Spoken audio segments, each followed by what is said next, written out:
என் சொந்தங்கள் அனைவருக்கும் கதை பெட்டகத்தின் வணக்கங்களுடன் வாழ்த்துகள். ஒரு அழகான வயல்வெளியில் நாரை ஒன்று நடனமாடி கொண்டிருந்தது. அந்த நேரத்தில் பசியோடு இருந்த நரி ஒன்று அங்கு வந்தது. நாரை சந்தோஷத்துடன் இருப்பதை பார்த்து பொறாமைப்பட்ட நரி, நாரை நடனமாடுகிறது, என் கண்களை நம்ப முடியவில்லை, பாவம் நாரைக்கு 2 கால்கள்தான் இருக்கின்றன என்று சொன்னது. நாரை நடனமாடுவதை நிறுத்திவிட்டு நரியை பார்த்தது. நரிக்கு 1, 2, 3, 4 கால்கள் இருப்பதைக் கண்டு நாரை தனது அலகை திறந்து வியப்படைந்தது. அப்போது நரி மீண்டும் கேலி செய்தது. ஓ, எவ்வளவு பெரிய அலகு! இருந்து என்ன பயன்? ஒரு பல்லாவது இருக்கிறதா? ஹா ஹா ஹா! நரி தன் பற்கள் அனைத்தும் தெரியும் வண்ணம் உரக்கச் சிரித்தது. உடனே நாரை தன் அலகை மூடிக்கொண்டு வெட்கத்தால் தலையை தொங்க போட்டு கொண்டது. ஹா ஹா! உன்னுடைய காதுகள் எங்கே? காதுகள் இல்லாமல் தலை உண்டா? ஏய் நாரையே, உன் மண்டையில் ஏதாவது இருக்கிறதா? இல்லை, அதுவும் காலியா?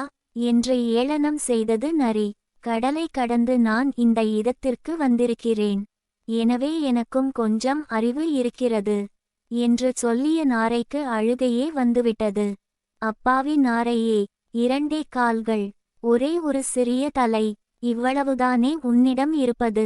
என்னை பார், 4 கால்கள், 2 காதுகள், வாய் நிறைய பற்கள், என் தலையிலோ நூற்றுக்கணக்கான யோசனைகள், ஆழமான அடர்ந்த வால், இவ்வளவும் என்னிடம் உள்ளன என்றது நரி.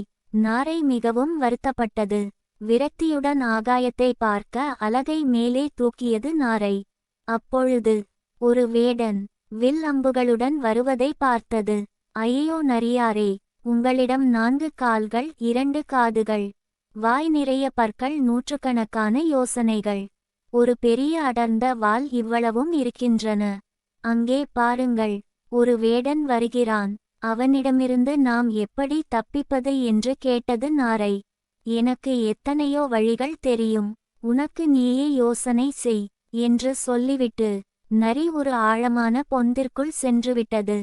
நரிக்கு 100 வழிகள் தெரியும், எனவே அது செய்வது சிறந்ததுதான் என்று எண்ணிய நாரை நரியை பின் தொடர்ந்து தானும் பொந்திற்குள் சென்றது. நரியை நாரை துரத்துவதை இதுவரை கண்டிராத வேடன் பொந்தின் அருகில் சென்று கையை விட்டு நாரையின் 2 கால்களை பிடித்து வெளியே எடுத்தான். நாரையின் இறகுகள் துவண்டு போயிருந்தன, கண்கள் வெளிரி கிடந்தன, இதயத்துடிப்பு அநேகமாக நின்றுவிட்டது. இந்த பொந்துக்குள் மூச்சு திணறியிருக்கிறது போலும் என்று எண்ணிய வேடன் நாரையை அருகில் இருந்த புல்தரையின் மீது வீசி எறிந்தான். அடுத்து வேடன் பொந்துக்குள் கையை விட்டு நரியின் வாலை பிடித்து வெளியே இழுத்தான். நரி தன் காதுகளை முறுக்கியது, பற்களை நரநர என்று கடித்தது, 4 கால்களாலும் பிராண்டியது. ஆனாலும் வேடன் நரியை பைக்குள் திணித்து கொண்டான். சரி, நாரையையும் எடுத்து கொண்டு போவோம் என்று வேடன் பின்பக்கம் திரும்பினான். புல்தரை முழுவதும் தேடி பார்த்தான். அங்கு நாரையை காணவில்லை. மேலே பார்த்தான் வேடன். நாரை வெகு தொலைவில், அம்புகளுக்கு எட்டாத தூரத்தில் பறந்து கொண்டு இருந்தது. நீதி! தனது அறிவை பற்றி தற்பெருமை அடித்துக்கொண்ட நரியின் கதி இப்படி ஆயிற்று.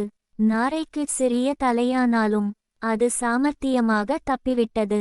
என் இனிய தமிழ் சொந்தங்களே, சப்ஸ்கிரைப் பண்ணி ஆதரவு தாருங்கள்.